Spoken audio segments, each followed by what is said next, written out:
So what you have then in front of you is, they're the 5 goals, and I'm just going to go through them fairly quickly because I know you have them in front of you and I can't do justice to them all in the time given. But we're very clear that sustainability has to be a goal, and that if we were to have sustainability, the model of development would have to give people security in terms of economic and social well-being. And I know somebody asked a question earlier on, was there a trade-off between income security and employment protection? In our model of development, there isn't. That they reinforce each other. People need a base of security in order to be able to take the type of risks that they need to move on in life. It would also accommodate a variety of different economic structures and forms of ownership. I think that's really, really important in building on what Richard said earlier on, that there are models of business, there are models of ownership of business that enable people to feel less like a commodity and that enable much more governance in terms of workers' access to decision making. So that's an important part of a future model of development that they will be built on. We need a model of development that eliminates environmental risk, obviously, and that has that global interdependence built into it. So for each of the goals then, we outlined a number of policy objectives that could help us realise the goals that we set out as a core feature of the model. So just as examples really in relation to sustainability, one of the core policy objectives you would have to have for a more sustainable model would be to end the present model's overdependence on foreign direct investment as the tool for our industrial growth. So we would be looking for an industrial policy that first and foremost promoted indigenous industry as a way forward. That from the point of view of security, but also from the point of view of ecology, in that the more localised the production, the more environmentally sensitive it is. So a very different model of industrial policy would have to inform more sustainable choices. Other things like we emphasise the right to freely chosen full employment, decently paid work with good employment standards.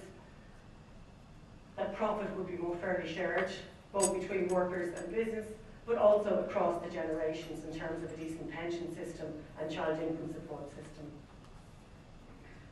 I've mentioned earlier a model that does guarantee bottom line security for people in a flexible environment, and a model that recognises care work and engages with care work so it's more fairly shared between men and women, so that women have a lesser burden of care and that men can take up a fair share of care. And that's so that care is more shared, but it's also that all of us can have more care in our own lives and be given that care when we need it. So it's quite a selfish objective in some respects. A support for social economy, a realisation that there's a lot of local economy initiatives that probably won't be able to be generated without some social support, but that there's really clear social gain from them from the point of view, for example, of ecology or rural development. And a regulated society, one that does protect society against unsustainable economic activity from the perspective of worker exploitation, ecological exploitation, global justice, or work-life balance.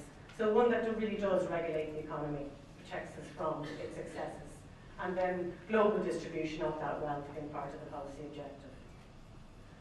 So in each of these then, the second goal is redistributive justice, and it's about saying, okay, we don't want a very high growth model, but we do want a model that can distribute the results of economic activity in a much fairer way, and particularly in a way that can help us achieve that equality that Richard outlined earlier on. So where income and resources are distributed more equally, so as to avoid, on one hand, poverty, but on the other hand, so as to avoid extreme excess of wealth, which is a very dominant feature of our present model of development, and one that we didn't wish to replicate. And we would believe that any such model that had high redistributive qualities would require high levels of taxation and social expenditure. So the model would have as a core principle higher taxation and higher social expenditure than the present model. And that would be in order to procure higher quality public services more often, and that more equal distribution of wealth and life opportunities that we've been talking about. So in particular, the redistribution would stop the more overt, disgraceful images, realities of poverty that we do see every day. So in terms of redistribution, the kind of policy objectives that we're talking about are that we would have a minimum income that secures a living wage for people, But we would also have a maximum income, which would avoid excess of wealth that I've just spoken about. Now that could, for example, is not alone in this, Galbraith, Roosevelt, George Orwell. There are many, many people who have spoken out for this kind of model. And one image that they use is a 10 times rule, that the richest worker cannot get any more than 10 times the lowest worker. So if the lowest worker was on 20,000, the richest worker could only be getting 200,000. Still gross inequality in some respects. But that's the kind of image of the kind of structural change that we'd like people to think about and try and imagine as a different way of approaching incomes policy. It's a real possibility. Enough taxation to achieve the highest standards of public services of the best 4 performing EU countries. So it's not that we want high taxation as a moral principle. We want high taxation because we believe it's necessary in order to deliver some of the other aspects of the model of development that we have. And obviously that taxation would have to be progressive and tax all forms of wealth with full compliance. We're acutely aware of the need to develop and design an income support system, a social welfare and tax system that enables people to move from welfare to work. We're acutely aware that the present model of development has often trapped people in poverty traps and in unemployment traps. So a principle of this new model of development would be designed in a way to enable people to transition and make choices about moving from welfare to work. And that's not easily done, but it would need to be a core part of the model. And in that, there would have to be a minimum income for people which is capable of actually taking them out of acute poverty. And we would say that would have to be taking them out of relative income poverty. We would be very conscious of the income gaps there are between different groups in society, between men and women, between ethnic workers and Indigenous Irish workers. So there are policies that would be needed to address those particular group income gaps that exist.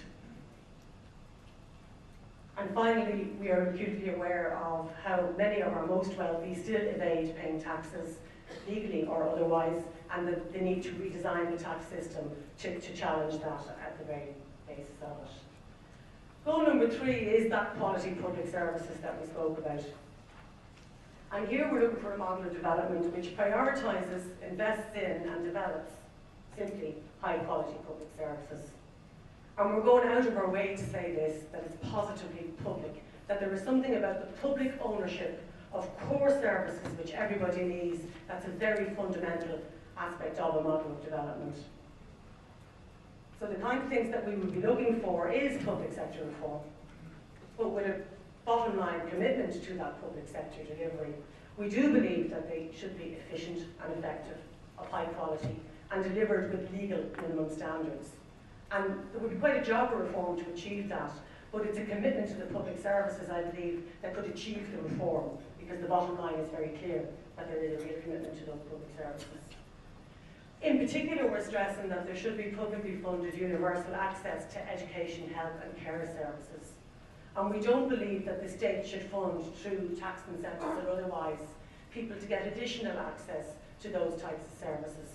They choose to buy them on the market, so be it. But the state's scarce resources should be put into making sure everybody has the right to core access to health, education and care, not to privilege some over others.